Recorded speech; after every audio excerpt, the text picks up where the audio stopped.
Don't worry. Don't react to the things that you don't prefer, because remember, even if something crops up in your life you don't prefer, it's still there for a reason you can use in a positive way. Make it part of your excitement that things crop up you don't prefer, because it's going to give you an opportunity to see by contrast what it is you do prefer more clearly. That's how to use that in a positive way, instead of simply matching the vibration of what you don't prefer by moping about it. The idea is nothing affects you until you agree to be affected. You are changing your own energy to match the frequencies of things you believe are true. So watch your definitions and create new definitions that work for you, instead of just assuming that the ones that don't work for you are facts that you cannot change. The only facts that exist in your creation are the 5 facts we call the 5 laws. You exist, everything is here and now. The one is all, the all are one. What you put out is what you get back. Everything changes except the laws. Everything else other than those facts are not facts. They are perspectives, they are opinions, they are beliefs. And you can change every single one of those. You do get a picture in your imagination of who you prefer to be, what you prefer to be doing, where you prefer to be doing it, how you prefer to be doing it. When you see that, all you really have to do is mimic it, mirror it, act it out as best as you can on all levels of your life. All you have to do is be like that person in your mind's eye. Do things the way he or she would do it. And then when you start doing things the way he or she would do it, you will change your vibration to the vibration that is representative of that life. And when you shift your vibration to the representation of that life, you will start to synchronistically have that life. All the things that are representative of what that you would have will come in. So that's how to use your imagination as an actual tool, an actual application tool. The idea being that when you open up to your imagination, you reset yourself, take yourself back to 0. Then you create the picture that is you, that you prefer to be. Then you act like it. You behave like it. And then you have 1, 2, 3, the whole manifestation process right there. 1, 2, 3. Let yourself reset using your imagination. Let yourself create using your imagination. Let yourself act it out using your imagination. And your imagination, thus then used in the 1, 2, 3 way, will allow you to become the majority. The idea of one of the strongest mantras for humans on earth, one of the strongest tools, is as you wake up in the morning and as you go to sleep at night, to say, perhaps at least 3 times, I am who I am, and that is enough. I am who I am, and that is enough. I am who I am, and that is enough.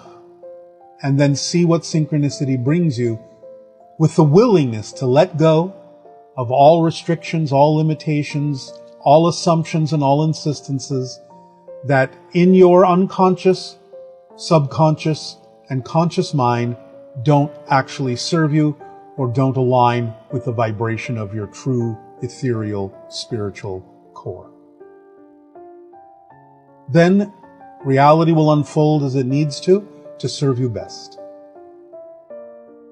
Abundance. The ability to do what you need to do when you need to do it. Period.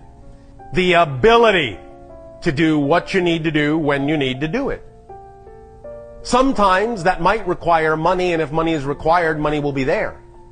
If money isn't there, what does that tell you? Money may not be required to give you the ability to do what you need to do when you need to do it.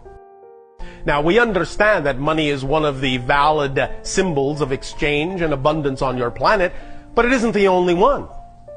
Many times when you have been raised to believe that money is necessary to do certain things, you actually shortchange yourself by closing the doors through which other forms of abundance might actually have brought that ability to you. So it can be that you have a belief that says that certain things cannot be done, that you cannot experience abundance unless it comes in the form of money, when in fact you could be allowing abundance to come to you in many other forms, including money, when and where it's actually the most effortless form of abundance required for a certain thing. So the way that this law of attraction and manifestation actually works is to recognize that you are already giving off, already radiating a core signature vibration. And that core signature vibration is already doing everything it can possibly do to attract everything that is representative of that particular frequency. If the things that are representative of that particular frequency are not manifesting in your life, it's not because you're not attracting them, it's because your beliefs are keeping them at bay. So it's not that you have to learn to attract them, it's that you have to learn to let go of vibrations that are not compatible with your core frequency, that are keeping those things from getting to you, from manifesting in your reality. And conversely, all the things that are not compatible with your core vibration are doing their best to get as far away from you as they possibly can. The only reason they may not be is because you're holding on to them and not letting them go. So the law of attraction is really not necessarily about having to learn to attract something. The law of attraction is really all about letting go and letting in. That's really all it's about. It's about being yourself, living in the moment, being your true vibration, and then allowing. Everyone needs other people to help them in achieving their dreams. We all need each other. In the business world, we need each other's market and ideas. In the personal world, we need each other's inspiration and cooperation. The attitude of other people affects each of us, and the attitude of each of us has the capacity to affect all of us.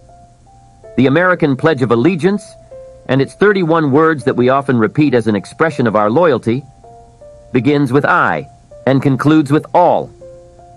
That is what America is all about. You and I working together to create greatness. We are uniquely influenced and affected by each other in our pursuit of the American dream. We become a powerful force when each of us understands how powerful all of us are, and when all of us understand how valuable each of us is. What can all of us do? The most incredible things. We can go to the moon and beyond. We can solve the mysteries of disease, diminish famine and suffering, enhance the number and quality of opportunities available for everyone, and create that which does not yet exist, that will improve the conditions of all mankind. We can bring peace where there was once war, and friendship where animosity once prevailed. We can explore the heavens, examine the ocean depths, and investigate the unlimited creativity and capacity of the human mind. Nothing is beyond our imagination, and imagination is the starting point for all progress. The contribution of all of us is so important to each of us. All of us in the company, the church, the family, the community, and the classroom are intricately connected to each of us. Our attitude about that interconnection of each of us to all of us and all of us to each of us has great influence on our future. As John Donne once wrote, "No man is an island entire of itself. Every man is a piece of the continent, a part of the main. Any man's death diminishes me, because I am involved in mankind, and therefore never send to know for whom the bell tolls. It tolls for thee." What would happen if we all put our minds to work and read the books, took the classes, and discovered new ways to refine our philosophy? What would happen if we all developed a new attitude about the past, the present, and the future? What would happen if we all changed our feelings about one another and the importance of each individual to our collective destiny? If we did all that, just imagine what an incredible effect this would have on our future. The exciting thing is that each of us already has enough mental, spiritual, intellectual, and creative power to do all that we could ever dream of doing. Everyone has it. We just need to become more aware of all that we already have and spend more time refining all that we already are, and then put it to work for us. What stops us from recognizing our inherent gifts and talents is a poor attitude about ourselves. Why are we so quick to see the value in others and yet so reluctant to see it in ourselves? Why are we always ready to applaud someone else's accomplishment and yet so shy about recognizing our own? How we see ourselves is a matter of choice, not circumstances, and the major determining factor in how we feel about ourselves lies in our personal philosophy. If we were to ask some people why they feel the way they do about certain issues, we would probably discover that the reason why they feel the way they do is because they really don't know a great deal about those issues. Lacking all of the information, they form conclusions based on the bits and pieces that have come their way. With their limited knowledge, they often make poor decisions about how things are. If they knew better, they would think better. In other words, they would reach better conclusions simply by increasing their knowledge. And here's another part of the equation. If they knew better, they would feel better. Why would they feel better? Because they would begin to make better decisions, and from those better decisions, they would start making better choices, which would produce better results. Our attitude is shaped by decisions and choices we have made based on the knowledge we have acquired. Imagine the artist who wants to paint a masterpiece, but who has only a few colors on his palette.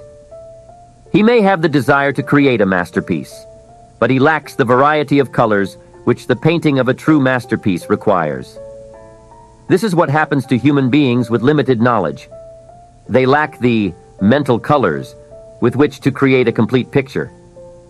If there is one area in the knowledge department where we cannot afford to be lacking, it is knowledge and awareness of our own uniqueness. We do not feel better about ourselves for the simple reason that we do not really know ourselves. For if we truly knew ourselves, our strengths, our abilities, our resources, our depth of feeling, our sense of humor, our unique accomplishments, we would never again doubt our ability to create a better future. Each of us is unique. There's no one else in the world quite like us. We are the only ones who can do the special things we do. And what we do is special. We may not win great awards or public acclaim for our deeds, but we make the world a better place because of them. We make our families stronger, our offices more efficient, and our community more prosperous because we are who we are. Changing how we feel about ourselves begins with developing a new philosophy about the value of each human being, ourselves included. Most of us are so busy living our lives that we never pause long enough to appreciate all that we do in a given day. We have no appreciation of ourselves simply because we have no awareness of ourselves. Self-knowledge is a critical part of the life puzzle.